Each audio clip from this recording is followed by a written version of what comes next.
जय माता रानी दोस्तों, आप सभी का बहुत बहुत स्वागत है आपकी अपने चैनल राधा कृष्ण ऑफिशियल में। उम्मीद करती हूँ आप लोग बहुत अच्छे होंगे। तो ये बताने के लिए कमेंट बॉक्स में ओम नमः शिवाय जरूर लिखिएगा। तो चलिए दोस्तों, आज हम इस वीडियो में जानेंगे सावन शिवरात्रि से संबंधित बहुत सारी महत्वपूर्ण बातें कि सावन शिवरात्रि से लेकर के और पारण तक के संपूर्ण नियम विधि जानेंगे। शिवरात्रि के दिन के पूजा विधि जानेंगे और हमें सावन शिवरात्रि में हमें क्या खाना चाहिए, क्या नहीं खाना चाहिए, इस प्रकार के बहुत सारी महत्वपूर्ण बातें जानेंगे। और इस दिन हमें क्या करना चाहिए, क्या नहीं करना चाहिए, तो इसी प्रकार के बहुत सारी महत्वपूर्ण बातें जानेंगे। तो आप लोग वीडियो के लास्ट तक बने रहिएगा, आप लोगों को सावन शिवरात्रि से संबंधित संपूर्ण जानकारी मिलेगी। तो चलिए वीडियो को शुरू करते हैं और जान लेते हैं सभी महत्वपूर्ण बातें। तो सबसे पहले आप सभी को सावन शिवरात्रि की ढेर सारी शुभकामनाएं। भगवान भोलेनाथ और माता पार्वती की कृपा आप और आपके पूरे परिवार पर हमेशा बनी रहे। तो सबसे पहले बता दूं कि सावन शिवरात्रि साल 2024 में 2 अगस्त को रखा जाएगा। दिन है शुक्रवार। तो जो सावन शिवरात्रि का जो व्रत होता है ना, वो सुहाग के लिए किया जाता है। तो हर सुहागिन महिलाओं को सावन शिवरात्रि का व्रत जरूर करना चाहिए।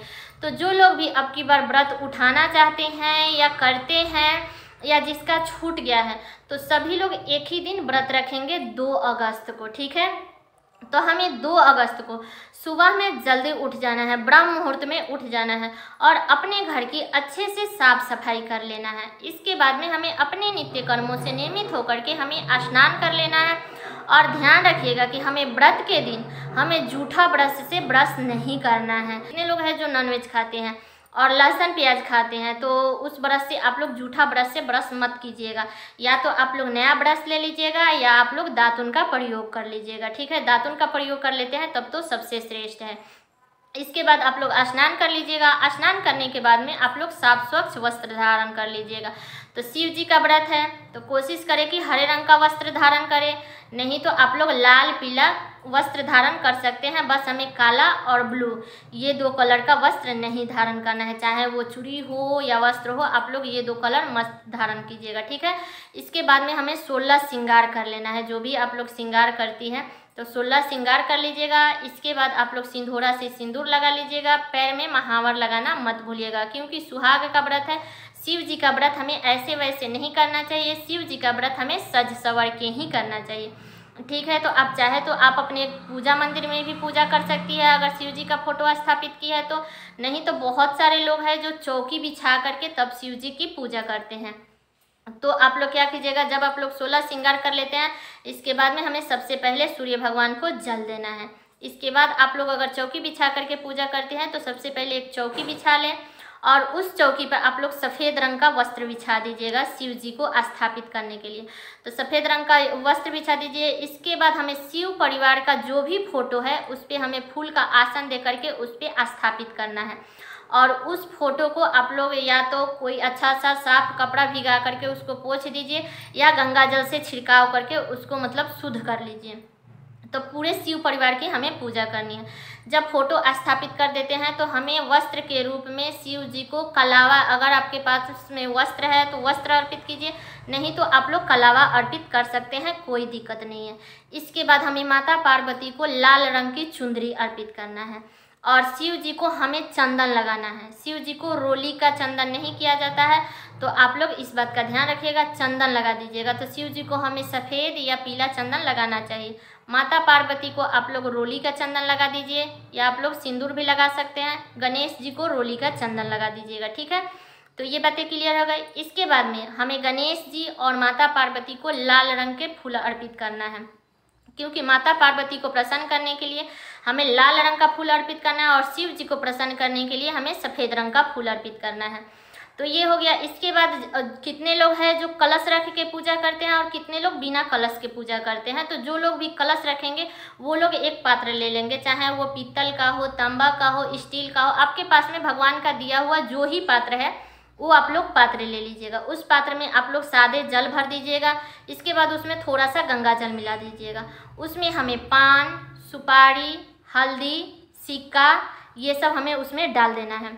इसके बाद आप लोग कलश में आम का पत्ता हो, अशोक का पत्ता हो तो उसमें डाल सकते हैं, या आप चाहे तो शिव जी का पूजा है तो आप लोग बेलोपत्र भी डाल सकते हैं, कोई दिक्कत नहीं है।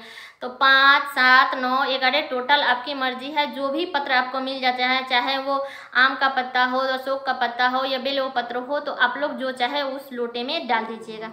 इसके बाद हमें लोटे पे एक छोटा सा आप लोग पात्र ले लीजिएगा।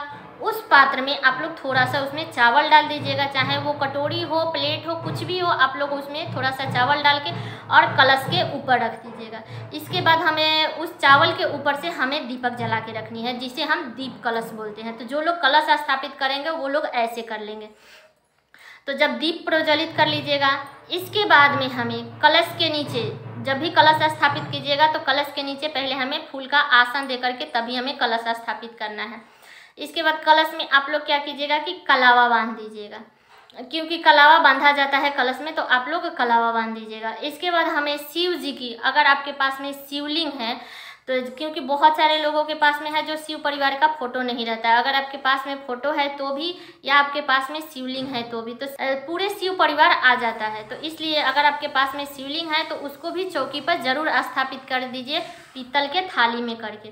इसके बाद जो भी शिवलिंग आप लोग पीतल के थाली में करके स्थापित की है चौकी पे, उस पर हमें शिव जी का अभिषेक करना है। तो आप लोग पंचामृत से अभिषेक कर लीजिएगा, दूध, दही, घी, शहद, ये सब मिला करके हमें शिव जी को अभिषेक करना है।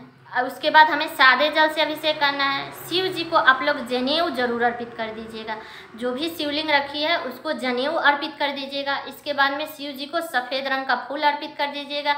इसके बाद शिव जी को भांग, धतूर, अकवा, बेलपत्र, ये सब शिव जी का ये सब प्रिय चीज़ है, तो ये सब हमें ज़रूर अर्पित करना चाहिए। तो ये सब अर्पित कर दीजिएगा। इसके बाद आपके पास में भगवान का दिया हुआ जो भी मौसमी फल है, क्योंकि शिवरात्रि में फल का ही भोग लगता है, तो भगवान का दिया हुआ जो ही आपके पास में फल है, सेव है, केला है, मतलब जो भी फल है उसका आप लोग भोग लगा दीजिएगा। भोग लगाने के बाद में आप लोग शिवरात्रि के दिन माता पार्वती को श्रृंगार का सामान जरूर अर्पित कीजिएगा, क्योंकि सुहाग का व्रत है। सुहाग के व्रत में हमें सुहाग के सामान भगवान को जरूर चढ़ाना चाहिए। तो माता पार्वती को आप लोग सुहाग का सामान चढ़ा दीजिएगा, चूड़ी, बिंदी, सिंदूर, महावर और मेहंदी, ये सब हमें जरूर माता पार्वती को चढ़ाना है। और ये सब हमें शुक्रवार को नहीं उठाना है, हमें अगले दिन शनिवार के दिन उठाना है, इस बात का आप लोग ध्यान रखिएगा। इसके बाद आप लोग क्या कीजिएगा, दीपक जला लीजिएगा अलग से, या आप लोग कपूर जला के भी आरती कर सकते हैं। तो ध्यान रखिएगा कि हमें पूजा में सरसों तेल का प्रयोग नहीं करना है, या तो आप तिल का तेल का प्रयोग करें या आप घी का प्रयोग करें, लेकिन सरसों तेल का प्रयोग मत कीजिएगा। इसके बाद जब भी आप आरती के लिए एक आरती ले लीजिएगा, और शिव जी की आरती, सबसे पहले हमें गणेश जी की आरती करनी है, इसके बाद हमें शिव जी की आरती करनी है। और शिव जी के चरणों में हमें कुछ ना कुछ दक्षिणा जरूर चढ़ा देना है, क्योंकि जो भी हमारे पूजा में कमी हुई है उसके पूर्ति के लिए हमें शिव जी के पास में कुछ दक्षिणा, भगवान का दिया हुआ 11, 21, 51 जितना आपका समर्थ है वो आप जरूर चढ़ा दीजिएगा। और उस दक्षिणा को हमें अपने कार्य में यूज नहीं करना है, किसी ब्राह्मण को दान कर देना है, इस बात का आप लोग ध्यान रखिएगा। दक्षिणा चढ़ा दीजिएगा, आरती कर लीजिएगा। इसके बाद में शिव जी से क्षमा मांग लीजिएगा कि जो भी पूजा में हुई गलती हुई है हमसे, उसे हमें क्षमा कर दीजिए और अपना कृपा दृष्टि हम पे बनाए रखिएगा। तो कितने लोग हैं जो शिव जी की पूजा सुबह में भी करते हैं और शाम के प्रदोष काल में भी करते हैं। तो शिव जी की पूजा ऐसे प्रदोष काल में शाम के समय में करना बहुत ही ज़्यादा श्रेष्ठ होता है। तो जो लोग जैसे करते हैं वैसे आप लोग देख लीजिएगा। इसके बाद आप लोग क्या कीजिएगा, तो प्रदोष काल में करेंगे पूजा, तो वो लोग अगले दिन चौकी हटाएंगे। जो भी शिव जी को स्थापित किए हैं, या आप लोग चाहें तो पार्थिव शिवलिंग बना करके भी अभिषेक कर सकते हैं, या आपके पास में शिवलिंग है तो उसका भी अभिषेक कर सकते हैं। तो टोटल आपकी इच्छा है, या आप चाहे तो सिर्फ फोटो पर भी पूजा कर सकते हैं। और ध्यान रखिएगा कि शिवरात्रि के दिन हमें मंदिर में भी पूजा जरूर करने जाना है। अगर आपके आसपास में मंदिर है तो आप लोग मंदिर में पूजा जरूर कीजिएगा, मंदिर में भी अभिषेक जरूर कीजिएगा। तो इस बात का ध्यान रखिएगा। बहुत सारे जगहों पर है जो नए दुल्हन नहीं जाती है मंदिर में और वो पूजा करना चाहती है, तो आप अपने घर में विधि विधान से पूजा कर ले, क्योंकि हमारे यहाँ हमारी मम्मी वो लोग मंदिर में जाती है और हमारी भाभी वो लोग नहीं जाती है। लेकिन जो लोग शहर में रहते हैं वो लोग तो अपना मंदिर जाते ही हैं, तो आप अपना मतलब घर का रूल देख लीजिएगा। इसके बाद हमें विधि विधान से पूजा करनी है, जो भी कमी हुई है उसके लिए क्षमा मांग लेना है। इसके बाद हमें सारे दिन उपवास रहना है। तो ये नहीं है कि ये निर्जला व्रत है, नहीं, ये खाने पीने वाला व्रत है। बस इसमें नमक नहीं खाया जाता है। तो आप लोग इसमें चाहे तो फल फ्रूट खा लीजिए, जूस पीजिए, दूध पीजिए, चाय पीजिए, बादाम भून के खाइए, साबूदाना बना के खाइए, शकरकंद खाइए। कितने लोग हैं जो लौकी उबाल करके दूध में डाल के खाते हैं, कितने लोग आलू का चिप्स या भुजिया बना करके खाते हैं।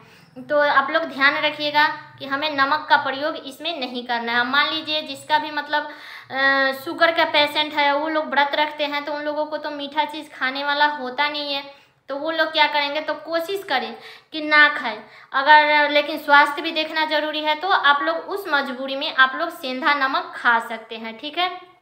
इसके बाद आप लोग क्या कीजिएगा, और व्रत के दिन हमें ध्यान रखना है कि किसी का भी निंदा चुगली, किसी का अपमान, ये सब हमें नहीं करना है। इन सब चीज़ों से हमें बचना है, ठीक है। तो हमें सारे दिन व्रत रखना है और शाम के समय में सूर्यास्त से पहले आप लोग फलाहार कर लीजिएगा, क्योंकि लेकिन टोटल आपके घर की इच्छा है। बहुत सारे घरों में है जो सूर्यास्त के बाद यानी रात्रि में फलाहार करते हैं, लेकिन हमारे यहाँ सूर्यास्त से पहले ही फलाहार कर लेते हैं। तो शिवरात्रि में हमें सूर्यास्त से पहले हमें फलाहार कर लेना चाहिए। इस बात का आप लोग ध्यान रखिएगा। इसके बाद हमें फिर अगले दिन शनिवार के दिन फिर से हमें सुबह में जल्दी उठना है। तो आप लोग चाहे तो शुक्रवार के दिन आप लोग मंदिर जरूर जाइएगा, चाहे आप शनिवार के दिन जाए ना जाए, टोटल आपकी मर्जी है, लेकिन शुक्रवार के दिन हमें मंदिर जरूर जाना चाहिए। तो आप लोग शनिवार के दिन भी सुबह में जल्दी उठ जाइएगा और अपने नित्य कर्मों से निमित्त होकर के स्नान कर लीजिएगा। और शनिवार के दिन भी हमें दातुन का ही प्रयोग करना है, जूठा ब्रश से हमें ब्रश नहीं करना है। इस बात को मैं कई बार आप सभी को बता चुकी हूँ, क्योंकि जूठा ब्रश से हमें ब्रश नहीं करना है। उसके बाद आप लोग क्या कीजिएगा कि उस दिन भी हमें साफ स्वच्छ वस्त्र धारण कर लेना है। और आप जो भी पूजा पाठ की है शिवरात्रि के दिन, वहाँ पे हमें फिर से पूजा पाठ कर लेनी है। जो भी चौकी बिछाई है उसको उठा लेना है, और जो भी श्रृंगार के सामान चढ़ाई है वो आप खुद भी यूज कर सकती हैं, या आप चाहे तो उसमें से कुछ दान भी कर सकती हैं, क्योंकि सुहाग के व्रत में सुहाग के चीज़ का दान करना बड़ा ही श्रेष्ठ होता है। तो आप लोग दान कर दीजिएगा। जो भी उस पर दक्षिणा चढ़ाई है वो किसी ब्राह्मण को दे दीजिएगा, ठीक है। इसके बाद आप लोग सूर्योदय के बाद आप लोग कभी भी पारण कर सकते हैं। तो पारण करते समय हमें शुद्ध सात्विक भोजन करके ही हमें पारण करनी है, लहसुन प्याज खा करके हमें पारण नहीं करना है। तो इस बात का आप लोग ध्यान रखिएगा। सारी बातें क्लियर हो गई तो उम्मीद करती हूँ, और ये वीडियो मेरा यहीं तक का था। तो कैसा लगा ये वीडियो आप लोग कमेंट करके ज़रूर बताइएगा। तो उम्मीद करती हूँ कि आप लोगों को इस वीडियो से बहुत कुछ सीखने को मिला होगा। तो ये वीडियो मेरा यहीं तक का था। कैसा लगा ये वीडियो आप लोग कमेंट करके ज़रूर बताइएगा। चैनल पे नए आए हैं तो सब्सक्राइब कर लीजिएगा, बेल आइकन को प्रेस कर दीजिएगा, जिससे मेरे वीडियो का नए नोटिफिकेशन आप सभी के पास में सबसे पहले पहुंचे। और वीडियो को लाइक कर दीजिएगा, क्योंकि आपके एक लाइक से मुझे बहुत ही मोटिवेट मिलता है। तो वीडियो को लाइक कर दीजिएगा और वीडियो को शेयर कर दीजिएगा, ताकि हर किसी को सावन शिवरात्रि से संबंधित, सावन शिवरात्रि व्रत से संबंधित, पूजा से संबंधित संपूर्ण जानकारी प्राप्त हो सके। तो चलिए दोस्तों, मिलती हूँ अगले वीडियो में किसी नए वीडियो के साथ में। तब तक के लिए नमस्कार।